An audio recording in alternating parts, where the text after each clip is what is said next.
അംഗൻവാടി ടീച്ചർമാരുടെയും ഹെൽപ്പർമാരുടെയും അവസ്ഥയെക്കുറിച്ച് ഞാനൊരു വീഡിയോ ചെയ്തിരുന്നു. അത് ഒരുപാട് ആളുകൾ കാണുകയുണ്ടായി. ധാരാളം പേർ എന്നെ വിളിച്ചിരുന്നു. എൻ്റെ നമ്പർ അതിനകത്ത് കൊടുത്തിട്ടുണ്ട്. അതുകൊണ്ട് ധാരാളം പേർ എന്നെ വിളിച്ചിരുന്നു.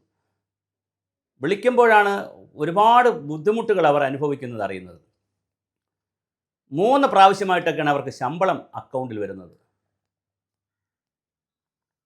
അത് ചോദിക്കുമ്പോൾ അവർക്ക് കൃത്യമായി ഒരു പറഞ്ഞു തരാൻ, വിളിച്ച ടീച്ചർമാർക്കോ ഹെൽപ്പർമാർക്കോ എനിക്ക് കൃത്യമായി പറഞ്ഞു തരാനും അറിയില്ല. ഒന്ന് പഞ്ചായത്തിൻ്റെ പൈസ, പിന്നെ കേരള സർക്കാരിൻ്റെ പൈസ, കേന്ദ്ര സർക്കാരിൻ്റെ പൈസ, ഇങ്ങനെ വിവിധ തലത്തിലുള്ള പൈസ ആയതുകൊണ്ട് 3 സമയമാവുമെന്നാണ് പറയുന്നത്. 25 വർഷത്തോളം ജോലി ചെയ്ത് 62 വയസ്സിലാണ് ഒരു റിട്ടയർമെൻറ്റ് വച്ചിരിക്കുന്നത്. അവർക്ക് സർവീസ് റിട്ടയർമെൻ്റ് എന്നൊക്കെ പറഞ്ഞാൽ അത്ര ഭയങ്കര സർവീസ് പേ സ്കെയിലും കാര്യങ്ങളൊന്നും അല്ലല്ലോ. എങ്കിൽ പോലും ഒരു കൺസോളിഡേറ്റഡ് എമൗണ്ടാണ് അവർ കൊടുക്കുന്നത്. വളരെ 100 രൂപയ്ക്കോ മറ്റോ പണ്ട് കയറിയവരാണ്. 100, 150, 200, 300 രൂപയ്ക്കോ കയറിയവർ ഇപ്പോൾ 8000 രൂപ വരെയൊക്കെ ആയിട്ടുണ്ട് പലർക്കും. ചിലർക്ക് 7750 രൂപ കൊടുക്കും, ചിലർക്ക് 8000 രൂപ കൊടുക്കുന്നു. അങ്ങനെ പല കണക്കിലും ഒരു 8000 രൂപയാണ് റൗണ്ട് ചെയ്ത് വരുന്നത്. അപ്പോൾ ടീച്ചർമാരും വർക്കർമാരുമായിട്ടുള്ള ആളുകൾക്ക് ഈ പെൻഷൻ പറ്റി കഴിയുമ്പോൾ സംഭവിക്കുന്നൊരു കാര്യം, 2013 മറ്റൊരു ഓർഡർ ഉണ്ടായിരുന്നു. ഈ ക്ഷേമനിധി അവർ കുറച്ച് സ്കീംസൊക്കെ ഉണ്ട് അവർക്ക്. അതിലവരൊരു ആൾ എന്നോട് വിളിച്ചൊരാൾ കുറച്ച് ദിവസം ലീവ് എടുത്തു.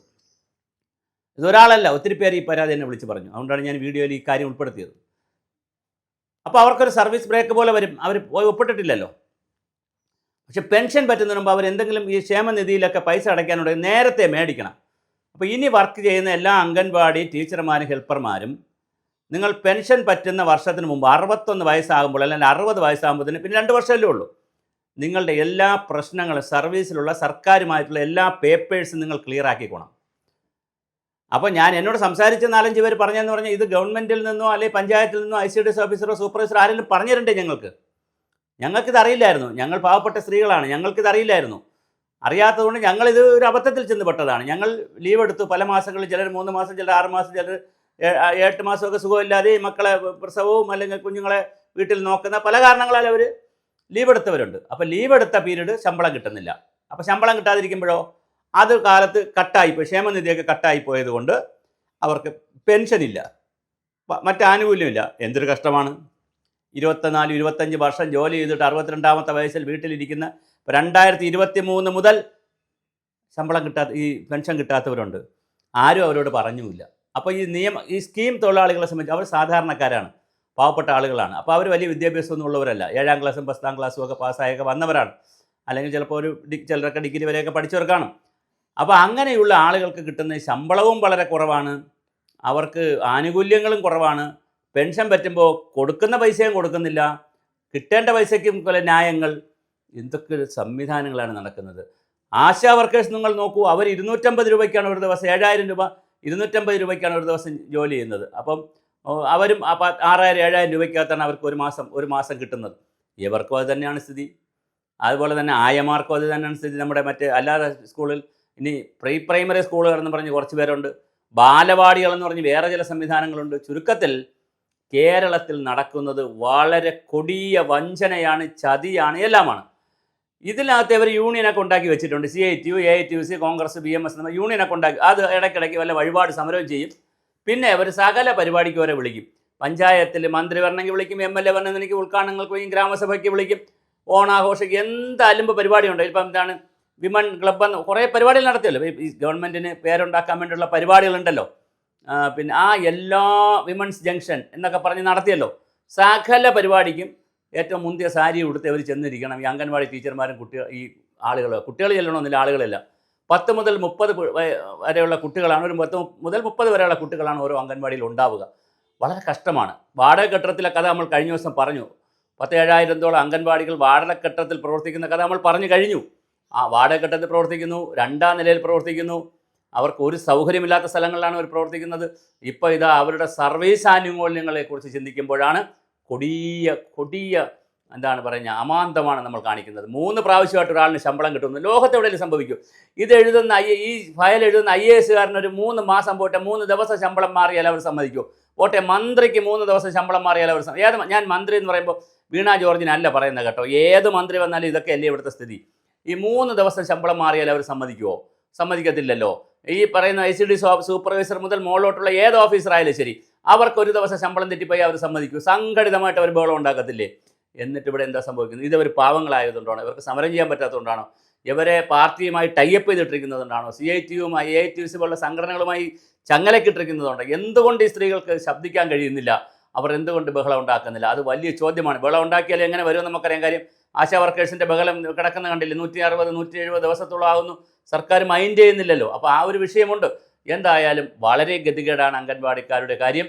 കഷ്ടമാണ് അവരുടെ പ്രശ്നങ്ങൾ, അവരുടെ സർവീസ് പ്രശ്നങ്ങൾ. അതുപോലെയാണ് ഇതിൻ്റെ ഇടയ്ക്കുള്ള 2013 നിയമം ഉണ്ടെന്ന് പറയുന്നു എന്നാണ് എന്നോട് പറഞ്ഞവർ. അവരും കൃത്യമായിട്ട് അറിയത്തില്ല. അപ്പോൾ സർവീസ് നിയമങ്ങളെ, ചട്ടങ്ങളെ സംബന്ധിച്ച് ദയവായി അടിയന്തരമായിട്ട് അംഗൻവാടി ടീച്ചർമാരെയും ഹെൽപ്പർമാരെയും പഠിപ്പിക്കണം. അല്ലെങ്കിൽ നിങ്ങളിത് പഠിക്കണം. നിങ്ങൾക്ക് യൂണിയനും മറ്റ് സംവിധാനമൊക്കെ ഉണ്ടല്ലോ, വാട്സപ്പ് ഗ്രൂപ്പൊക്കെ ഉണ്ടല്ലോ, നിങ്ങളിത് പഠിക്കണം. 60 വയസ്സായി കഴിഞ്ഞാൽ 2 വർഷം കൂടെ ജോലിയുള്ളൂ എന്ന് മനസ്സിലാക്കി എല്ലാ പേപ്പറുകളും നിങ്ങൾ അകത്ത് ശരിയാക്കണം. ശരിയാക്കാതെ ഇറങ്ങിയാൽ നിങ്ങൾക്ക് ഒരു പൈസയും കിട്ടത്തില്ല. അതുകൊണ്ട് വളരെ കൃത്യമായി നിങ്ങൾ കാര്യങ്ങൾ പഠിക്കണം, കാര്യങ്ങൾ ചെയ്യണം. അതുപോലെ തന്നെ ഇപ്പോൾ ഉള്ളവർ ഇനി എന്തായാലും വന്നു പോയിട്ടുണ്ടെങ്കിൽ നിങ്ങൾ ഗവൺമെൻറ്റിലേക്ക് എഴുതണം. നിങ്ങളൊരു ICDS ഓഫീസറെടുത്തോ, നിങ്ങളൊരു ഇമ്മീഡിയറ്റ് ഓഫീസറെടുത്ത് തൊട്ടടുത്തുള്ള നിങ്ങളെ തൊട്ട് മുകളിലുള്ള ഓഫീസറോട് ചെന്ന് പറഞ്ഞിട്ട് കാര്യമില്ല. അപ്പോൾ അവർ പറയും അയ്യോ ഇതിന് പറ്റൂല, കഴിഞ്ഞു പോയി. അങ്ങനെ പറ്റില്ല. ഗവൺമെൻറ്റിനെ സംബന്ധിച്ചിടത്തോളം ഒരു കാര്യം ഞാൻ എന്നെ വിളിച്ചവരോടെല്ലാം പറഞ്ഞത് തന്നെ നിങ്ങളോടും പറയുന്നു, എല്ലാവരോടായി പറയുന്നു. ഇനി അതിനുവേണ്ടി എന്നെ ആരും വിളിക്കണ്ട, എല്ലാവരോടായി പറയുന്നു. സർക്കാർ വിചാരിച്ചാൽ പരിഹരിക്കാൻ കഴിയാത്ത ഒരു പ്രശ്നവും സൂര്യന് താഴെ ഇല്ല. എന്ത് പ്രശ്നം വേണമെങ്കിലും സർക്കാർ വിചാരിച്ചാൽ പരിഹരിക്കാം. അത്രമാത്രം അധികാരമുള്ളവരാണ് സർക്കാർ എന്ന് പറയുന്നത്. മന്ത്രി, സെക്രട്ടറി ലെവലിൽ ഒരുപാട് അധികാരമുണ്ട്, മന്ത്രിമാർക്ക് അധികാരമുണ്ട്, പിന്നെ മന്ത്രിസഭയ്ക്ക് അധികാരമുണ്ട്, ഒരുപാട് അധികാരമുണ്ട്. അതുകൊണ്ട് സർക്കാർ വിചാരിച്ചാൽ ഇതെല്ലാം പറ്റും. അങ്ങനെ എന്തെങ്കിലുമൊക്കെ അബദ്ധങ്ങൾ പറ്റിയിട്ടുണ്ടെങ്കിൽ നിങ്ങൾ മെമ്മോറാണ്ടം കൊടുക്കുക, നിവേദനം കൊടുക്കുക, സർക്കാരിൽ അപേക്ഷ കൊടുക്കുക, നിങ്ങൾ അതിനാവശ്യമായ കാര്യങ്ങൾ ചെയ്യുക. എന്തായാലും അമ്മമാർ, സഹോദരിമാർ പ്രവർത്തിക്കുന്ന വലിയൊരു ഏരിയയാണ്. നിങ്ങൾ കരുപിടിപ്പിക്കുന്നത് ഭാരതത്തിലെ അല്ലെങ്കിൽ ഇന്ത്യയിലെ പുതിയ തലമുറയിൽപ്പെട്ട കുട്ടികളെ വളർത്തിയെടുക്കുന്ന ആളുകളാണ്. അവരുടെ സ്വഭാവം, അവരുടെ മറ്റ് മനോഭാവം ഇതെല്ലാം വളർത്തിയെടുക്കേണ്ട പ്രായത്തിൽ നിങ്ങളുടെ കയ്യിൽ കിട്ടുന്നു. എന്തായാലും നിങ്ങൾ ചെയ്യുന്ന സേവനം വളരെ വളരെ വലുതാണ്. മറ്റാര് ചെയ്യുന്നതിനേക്കാൾ വളരെ വലിയ സേവനമാണ് നിങ്ങൾ ചെയ്യുന്നത്. പക്ഷേ അതിനുള്ള ഒരു അംഗീകാരം നിങ്ങൾക്ക് ഒരിടത്തൊന്നും കിട്ടുന്നില്ല. നിങ്ങൾക്ക് പോകുമ്പോൾ പൈസ കിട്ടുന്നില്ല.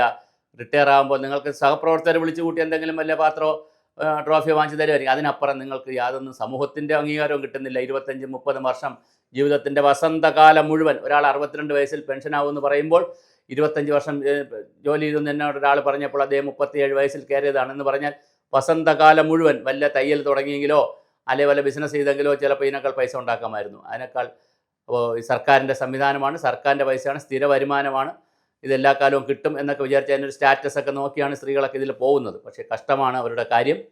ഇത് സ്കീം തൊഴിലാളികൾക്ക് ദിവസം 700 രൂപ കണക്കാക്കി 21,000 രൂപ കൊടുക്കുമെന്നൊക്കെ ഗവൺമെൻറ് പറഞ്ഞു.